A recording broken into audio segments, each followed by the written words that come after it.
భగవద్భక్తులారా, కాంచి కామాక్షి అమ్మవారు పిలిచిన పలికే దైవం అంటారు. అమ్మవారి ముందు నిలబడుకొని సౌందర్య లహరిలో ఈ 15వ పద్యాన్ని రోజు 3 సార్లు చెప్పుకోండి. మీరు కోరుకునేది నెరవేరుతుంది.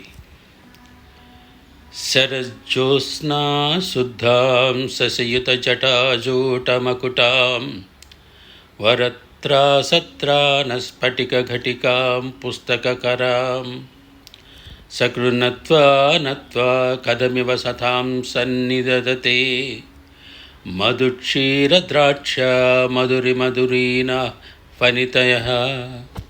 ఈ పద్యాన్ని నిత్యం అమ్మవారి ముందు నిలబడి 3 సార్లు జపించండి. అమ్మవారు నేను ముందే చెప్పినట్టు పిలిచిన పలికే దైవం. శ్రీ కాంచి పెరియవర్తో రోజు సంభాషించే అమ్మవారు కాంచి కామాక్షి అమ్మవారు. ఈ పద్యాన్ని 3 సార్లు కానీ 11 సార్లు కానీ రోజు చదువుకున్నారంటే మీకు అన్ని సుఖాలు భోగాలు మీరు కోరుకున్నది దొరుకుతాయి. ఈ వీడియో మీకు నచ్చినంటే లైక్ చేయండి, షేర్ చేయండి, సబ్స్క్రైబ్ చేయండి.